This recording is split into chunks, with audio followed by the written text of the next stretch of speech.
എനിക്കുണ്ടാകുന്ന damage ചെറുതല്ല. നിങ്ങൾ പുറത്തിറങ്ങിയിട്ട് എന്നെപ്പറ്റി ചർച്ച ചെയ്തോ, പക്ഷെ ഇവിടെ വെച്ച് വേണ്ടായിരുന്നു. ആദിലയുടെ പരിഭവത്തിൽ ഷാനവാസ്. ഇരുവരും സംസാരിക്കുമ്പോൾ ഷാനവാസിന്റെ മെയിൽ ഷോവനിസം കുറയ്ക്കണമെന്ന് ആദില പറയുന്നു. നിങ്ങൾ അതിനെപ്പറ്റി ചർച്ച ചെയ്തോ എന്ന് ഷാനവാസ് ചോദിക്കുന്നു. ഞാനും നൂറയും സംസാരിച്ചിരുന്നു എന്ന് ആദില. എന്നാൽ ആ ചെയ്തത് ശരിയായില്ല. പുറത്ത് പോയതിനു ശേഷം നിങ്ങൾ എന്നെപ്പറ്റി ചർച്ച ചെയ്താൽ മതിയായിരുന്നു.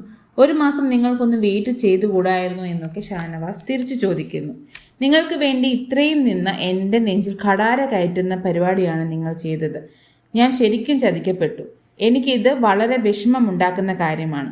എനിക്കതിൽ നല്ല പ്രതിഷേധവുമുണ്ടെന്ന് ഷാനവാസ് ആദിലയോട് പറയുന്നു. മോഹൻലാൽ വന്ന എപ്പിസോഡിൽ ആദിലയെയും നൂറയും ഷാനവാസിനെയും നന്നായി പൊരിക്കുന്നുണ്ട്. പട്ടായ ഗേൾസും ഷാനവാസും ചേർന്നുള്ള ഒരു കോംബോ മോഹൻലാൽ നന്നായി ചർച്ചയിലെടുക്കുന്നുണ്ട്. ഷാനവാസ് ഗെയിം മോശമാക്കിയതും ഷാനവാസിൻ്റെ രീതികളും എല്ലാം അന്ന് വീഡിയോ ഉൾപ്പെടെ ചോദിച്ചാണ് മോഹൻലാൽ ചർച്ച ചെയ്തത്. ആ വീഡിയോ കണ്ടപ്പോൾ ഗെയിം ഷാനവാസ് മോശമാക്കിയെന്ന് ആദിലയ്ക്കും നൂറയ്ക്കും അനുവിനും മനസ്സിലാകുന്നുണ്ട്. ഷാനവാസ് നല്ലൊരു ഗെയിമർ അല്ല എന്നും ഷാനവാസിന്റെ രീതികൾ ഇപ്പോൾ ശരിയല്ല എന്നും ആദില നൂറയുമായി ചർച്ച ചെയ്യുന്നു. എന്തായാലും മോഹൻലാൽ എത്തിയതിനു ശേഷം ഷാനവാസിന് പട്ടായ ഗേൾസിനോടുണ്ടായിരുന്ന ചേട്ടച്ചൻ കാർഡ് പൊള്ളിയുകയാണ്. ഷാനവാസിനെ പതുക്കെ ഗ്രൂപ്പിൽ നിന്ന് ഒഴിവാക്കാനാണ് ആദിലയും നൂറയൊക്കെ ശ്രമിച്ചുകൊണ്ടിരിക്കുന്നത്.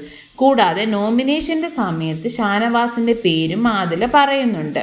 ഷാനവാസ് ഒരു ഇമേജ് കോൺഷ്യസ് ആണെന്നും ഷാനവാസ് നല്ലൊരു ഗെയിമർ അല്ലെന്നുമെല്ലാം നോമിനേഷൻ സമയത്ത് ആദില പറയുന്നു. എന്തായാലും ആദിലയുടെ ഈ മാറ്റവും ഷാനവാസിനെ പറ്റിയുള്ള ചർച്ചയുമെല്ലാം ഷാനവാസിനെ വല്ലാതെ വിഷമിപ്പിച്ചു.